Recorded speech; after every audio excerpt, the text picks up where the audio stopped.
Halo Sobat HDP, jumpa lagi. Kali ini kita bahas lagi kasus Vina dan Eki ya. Kasus ini masih simpang siur teman-teman. Apakah ini murni kecelakaan atau karena memang ada dugaan tindak pidana pembunuhan? Ya, jadi ini masih simpang siur sekali. Kemarin informasi terakhir kalau ayahnya Eki, Ibtu Rudiana itu dilaporkan ke Polres Cirebon terkait dengan dugaan melakukan rekayasa kasus pembunuhan Vina dan Eki. Nah, teman-teman, yang menjadi pertanyaan, manakala kasus rekayasa ini terbukti, ya, lantas nasib dari ketujuh terpidana yang masih dihukum ini bagaimana? Apakah nanti bisa langsung dibebaskan atau bagaimana? Begini, Sobat HDP, jika terbukti adanya rekayasa kasus ya terkait dengan kasus Vina dan Eki ini, ya, maka ketujuh terpidana ini tidak langsung dibebaskan, teman-teman. Ya, walaupun kemarin sudah ada pengakuan dari salah satu saksi atas nama Liga Akbar ya. Nah, Liga Akbar ini pernah dimintai keterangan di kepolisian dalam bentuk BAP dan juga memberikan keterangan saksi di pengadilan. Dia mengaku kalau pada saat itu dia diminta oleh Ibu Rudiana untuk memberikan keterangan bohong, untuk memberikan keterangan palsu di kepolisian maupun di pengadilan, dan dia menuruti itu. Ya, itu tidak serta-merta ya pernyataan dari Liga Akbar ini tidak serta-merta membuat tujuh terpidana itu langsung dibebaskan, teman-teman.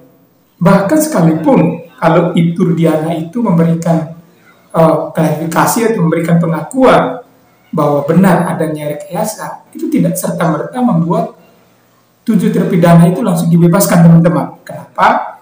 Karena mereka sekarang dihukum ya atau menjalankan hukumannya itu berdasarkan putusan pengadilan yang sudah berkekuatan hukum tetap. Jadi mereka itu harus menunggu, teman-teman, menunggu putusan pengadilan yang menyatakan benar adanya rekayasa kasus terhadap kematian Vina dan Eki. Oke, jadi begitu, teman-teman. Jadi mereka itu harus menunggu putusan pengadilan dulu yang menyatakan Pak Rudiana bersalah, ya, karena telah melakukan rekayasa kasus. Nah, setelah adanya putusan pengadilan yang telah berkekuatan hukum tetap yang menunjukkan bahwa kasus ini adalah kasus rekayasa, maka ketujuh terpidana tadi atau melalui kuasa hukumnya masing-masing baru mengajukan yang namanya peninjauan kembali atau PK di Mahkamah Agung. Ya, nah, dalam mengajukan peninjauan kembali ini mereka membawa salinan putusan pengadilan yang menunjukkan Ibu Rudiana itu melakukan rekayasa kasus. Itu, teman-teman, syaratnya. Nah, nanti baru menunggu putusan peninjauan kembalinya seperti apa. Apakah nanti mereka langsung dibebaskan atau ada syarat-syarat lainnya. Begitu, teman-teman. Itu aturan mainnya. Jadi syarat orang mau mengajukan peninjauan kembali itu ya salah satunya itu adalah harus ada yang namanya novum atau bukti baru. Nah, bukti baru dalam kasus ini ya yaitu salinan putusan pengadilan yang menunjukkan bahwa Ibu Rudiana terbukti melakukan rekayasa kasus terhadap kematian Vina dan Eki. Itu menjadi bukti baru untuk membebaskan tujuh terpidana tadi. Ya, lantas pertanyaannya, bagaimana dengan nasib dari Liga Akbar? Ya, dia sudah memberikan pengakuan, dia sudah mengakui kalau memang pada saat itu dia ditekan, dia dipaksa, atau dia diminta oleh Ibu Rudiana untuk memberikan keterangan yang tidak semestinya. Atas bagaimana dengan nasibnya? Begini, teman-teman, walaupun dia sudah meminta maaf, walaupun dia sudah mencabut BAP, walaupun dia sudah menyesal perbuatannya, itu tidak mengurangi tindak pidana yang akan dihadapi. Ya, karena apa? Karena itu dia melakukan permufakatan jahat. Dia turut melakukan permufakatan jahat.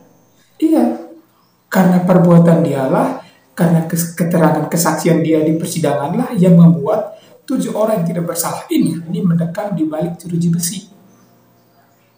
Itu tidak membuat kamu bebas dari tindakan hukum.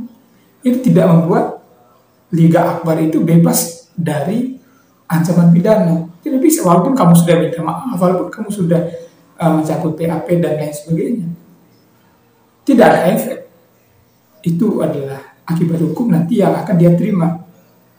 Lantas bagaimana dengan penyidik yang bertugas pada saat itu, yang menangani dugaan pembunuhan terhadap Vina dan Eki? Ya, ini tugasnya Propam ya, harus menyelidiki sejauh mana keterlibatan para penyidik ini dalam menangani kasus ini. Begitupun juga dengan kejaksaan, dalam hal ini JPU. Ya, jaksa dalam hal ini itu berperan penting dalam kasus ini. Mereka tidak akan membawa kasus ini ke pengadilan manakala ya mereka mencermati dengan betul berkas atau BAP dari kepolisian. Ya, kalaupun mereka melihat berkas ini ada yang aneh, ada yang janggal, ya harusnya dikembalikan, harus dilengkapi. Kalau mereka tidak yakin adanya suatu peristiwa pidana, harusnya mereka kembalikan kepada kepolisian untuk melengkapi. Nah, ini kan tidak. Nah, tugasnya dari Komisi Kejaksaan untuk menyelidiki hal ini. Periksa semua jaksa yang terlibat. Ya, khususnya pada jaksa penuntut umum yang bertugas pada saat itu. Begitupun dengan hakim, teman-teman. Mereka itu telah diberikan oleh tugas dan wewenang oleh negara untuk memeriksa dan mengadili suatu peristiwa pidana. Ya. Bos, orang kalau mau memberikan keterangan kesaksian di pengadilan itu katar-ketir, keringat dingin. Orang yang belum terbiasa sejak itu bisa grogi.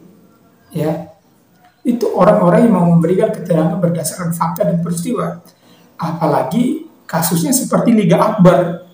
Dia menghadirkan atau memberikan keterangan kesaksian di ke persidangan di hadapan majelis hakim ya dengan keterangan yang disetting, dengan keterangan yang tidak berdasarkan fakta.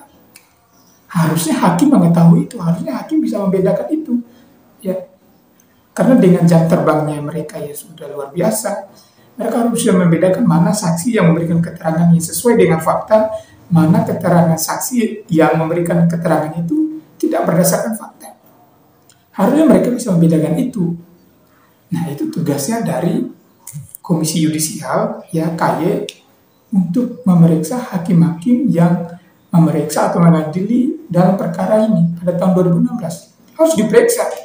Gampang itu, lacaknya itu gampang. Ya, tinggal ada kemauan dari Komisi Pengawasan lembaga-lembaga terkait ini. Karena kasihan itu korban ya atau terpidana orang-orang yang tidak bersalah ini mendekam di balik jeruji besi atas perbuatan yang tidak dilakukannya. Harus dibuka semuanya. Ya, harus diusut sampai tuntas. Agar apa? Agar kemudian ke depannya penegakan hukum kita di Republik Indonesia tidak lagi terjadi hal-hal semacam ini. Ini kan yang menjadi korban itu kan masyarakat. Ya, itu teman-teman video kali ini. Saya harap semoga kasus ini segera terselesaikan dengan baik. Oke? Sampai jumpa di video berikutnya. Terima kasih.